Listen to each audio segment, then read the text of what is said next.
Assalamualaikum warahmatullahi wabarakatuh. Sampurasun wilujeng patepang deui sareng Ibu dina pangajaran Bahasa Sunda kelas 7 semester 2 dina mingguan kadua ieu sacara daring atanapi pembelajaran jarak jauh. Satu acana urang medarkeun naon eta dongeng kumaha bae dongeng teh. Dina pangajaran ieu aya 5 tujuan pangajaranana nu kudu hidup terang. Nu kahiji, tujuan pangajaranana nyaeta hidup tiasa maca dongeng pikeun maham eusina. Nu kadua, nataan ciri-ciri dongeng. Nu katilu, nyebutkeun eusi dongeng. Nu kaopatna, nyebutkeun wangun dongeng. Nu kalimana, nyebutkeun unsur-unsur carita dina dongeng. Saparantos hidup terang, tujuan dina pangajaran ieu, di dieu Ibu ngagaduhan dongeng Jonggrang Kalapitung. Hidup tiasa maca dina buku paket Bahasa Sunda oge anu kelas 7 semester 2. Anu parantos dibagikeun ku wali kelas masing-masing. Mangga didangukeun sareng diregepkeun. Jonggrang Kalapitung. Zaman baheula di sabudeureun Jatiluhur masih keneh loba leuweung geledegan. Ari nu ngageugeuh di eta leuweung katut gunung-gunung di sabudeureunana hiji lelembut titisan siluman zaman Sangkuriang. Ngaranna Jonggrang Kalapitung. Awakna jangkung badag tanding gunung. Kulitna hideung lestreng, bulu kumis jeung janggotna sagede-gede tambang injuk. Buukna gimbal, kakara oyag lamun katebak angin baliung. Estu pikagilaeun jeung pikasieun pisan. Mun ngomong sorana handaruan tanding gugur. Hese ngabedakeunana, naha keur leuleuy atawa keur ambek. Hiji mangsa Jonggrang Kalapitung hayang nguseup di walungan Citarum. Lantaran hayang ngadahar beuleum lauk. Sanggeus ngahuleng sakedapan, taya deui carana iwal ti kudu menta tulung ka urang lembur nu aya di sisi walungan Citarum nyaeta lembur Cisarua. Barang nepi ka tungtung lembur, tuluy hohoak ngageroan ka urang dinya. Hei urang lembur, kadarieu euy, sorana handaruan. Ngadenge panggero Jonggrang Kalapitung, teu sirikna sapangeusi lembur tamplok nyalampeurkeun. Aya pikeun saeunaon naon juragan ngempelkeun abdi di dieu? Abdi sadaya sayogi upami juragan aya kapalai, ceuk kokolot lembur. Hahaha, hade, tapi ulah nyebut juragan euy, uing mah hayang disebut Aa, ceuk Jonggrang Kalapitung gumasep bari muril-muril kumisna anu sagede catang kalapa. Barabat atuh manehna nyaritakeun kahayangna. Hayang nguseup di walungan Citarum.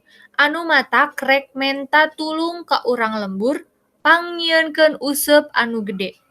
Talina anu gede, sakalina jeung eupana deui. Pamenta Jonggrang Kalapitung ditedunan ku urang lembur. Terus bae digarawe babarengan nyieun useup raksasa. Sanggeus sawatara bulan kakara anggeus, tuluy disanggakeun Jonggrang Kalapitung. Alus, nuhun euy, alus pagawean teh. Kapake ku Aa mah, ari eupana aya, ceuk Jonggrang Kalapitung, bari ngilikan useup jeung talina. Aya ieu hulu munding. Hulu munding dicomot tuluy dilelepkeun kana useup. Lung bae dialungkeun ka walungan Citarum, lebah leuwih nu pangjerona. Jonggrang Kalapitung useup bari dilalajuanan ku sakabeh pangeusi lembur. Nangtungna ngajegang. Sukuna nu sabeulah nincak gunung ari nu sabeulahna deui napak kana tangkal bungur anu kacida gedena. Salila sabulan manehna ngajega kitu. Nepi ka gunung anu ditincakna jadi bongkok sarta tangkal bungurna ampir paeh anu ku urang dinya mah disebut sarang.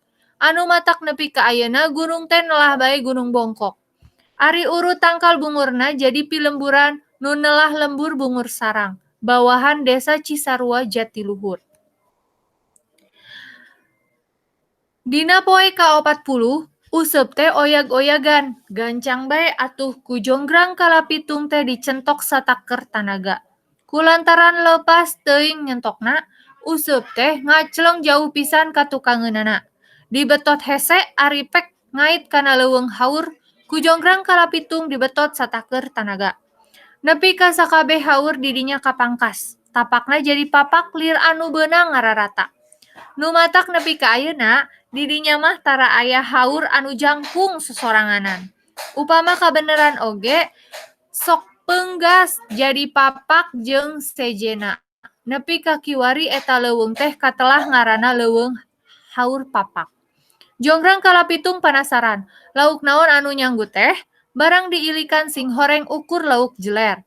Asup kana ceuli hulu munding anu geus jadi tangkorek.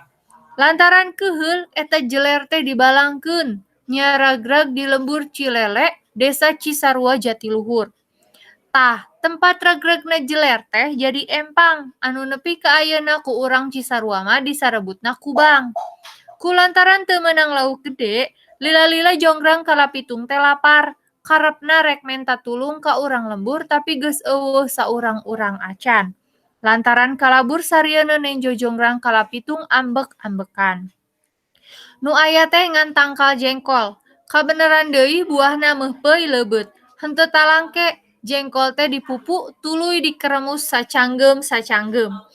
Naha atuh barang rek kiih, bet ngarasa nyeri. Sing horeng, Jonggrang kalapitung teh jengkoleun. Manehna gulang-guling bari gagauran nahan ka nyeri. Tuluy bae ngucapkeun supata, "Hei tangkal jengkol atawarah, sia geus ngalantarankeun aing nyeri kiih. Ayeuna ku aing rek ditumpurkeun." Nepi ka iraha bae, oge di daerah dieu tangkal jengkol moal bisa jadi. Ceuk ujaring carita, sanggeus kajadian kitu mah, Jonggrang kalapitung teh leungit tanpa lebih, ilang tanpa karana. Ngan nepi ka ayeuna di wewengkon Cisarua mah teu kungsi aya tangkal jengkol anu bisa jadi. Cenah lantaran disupata ku Jonggrang kalapitung. Diropea ku Budi RT tina Jonggrang kalapitung carita rakyat Kabupaten Purwakarta Beunang Man SL. Tah saparantosna hideup ngadangukeun dongeng tadi, aya patalekan-patalekan anu bade ku ibu ditaroskeun ka hideup. Aya 4 patalekan atanapi patarosan tina eta dongeng. Anu kahiji, di mana kajadianna dongeng tadi teh. Nu kadua, saha bae tokoh anu aya dina dongeng tadi teh. Nu katilu, nyaritakeun naon dongeng tadi teh. Nu kaopatna, naon amanat tina eta dongeng di luhur teh.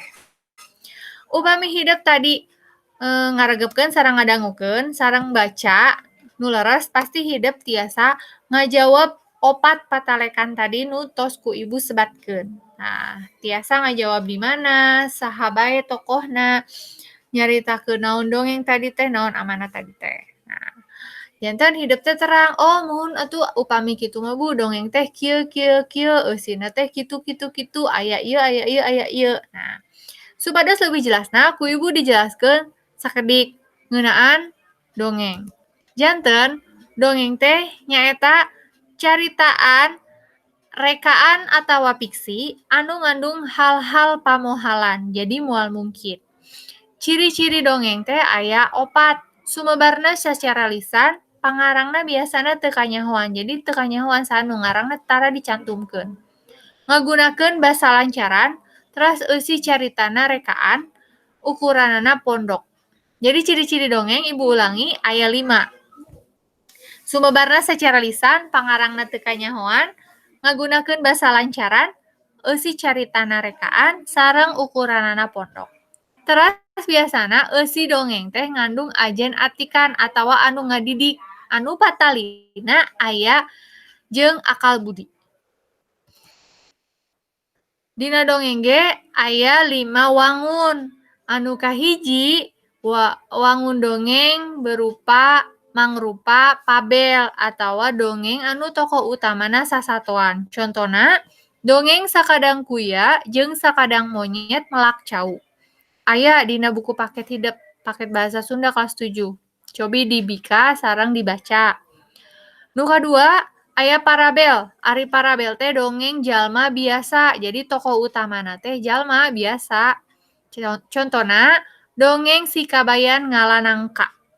Nu katilu, aya legenda atanapi dongeng sasakala. Tah contona teh nu tadi, Jonggrang Kalapitung. Aya deui pasti hideup terang. Dongeng ngeunaan Sasakala Gunung Tangkuban Parahu. Ya, pasti hideup pernah mireng. Teras aya deui Sage, ari sage teh dongeng babat, dongeng sajarah. Contohna dongeng Syekh Maulana Akbar. Aya deui mite, ari mite mah dongeng kapercayaan. Contohna dongeng Nyi Roro Kidul. Salian tina wangun dongeng, dina dongeng ge aya unsur caritana. Tadi kan ku ibu disebatkeun di mana kajadianana, saha bae tokohna, nyaritakeun naon, terus kumaha amanatna. Tah, eta teh kalebetna kana unsur carita. Jadi dina unsur carita dina dongeng teh aya jejer, temana naon. Latar setting teh misalna aya tempatna di mana, waktuna iraha, eta kalebetna kana latar atanapi setting. Teras palaku atanapi tokohna. Tadi kan dina dongeng Jonggrang Kalapitung, tadi teh tokohna teh Jonggrang Kalapitungna, aya urang lembur Cisarua, aya oge kokolot lembur Cisarua.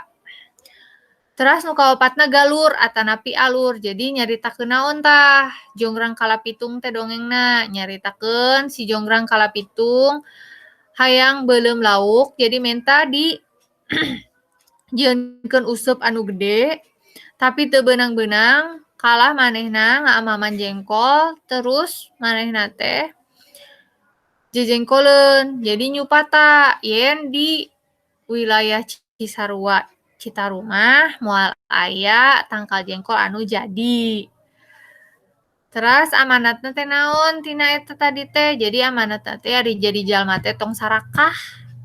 Nah, lamun sarakah teh jadina kitu tah, contona kitu. Jelas dugi ka dieu? Nah, upami jelas, hidap pek eusian daftar hadir jeung latihan soalna dina alamat link anu ku ibu sharekeun di grup WA Mapel Bahasa Sunda kelas 7.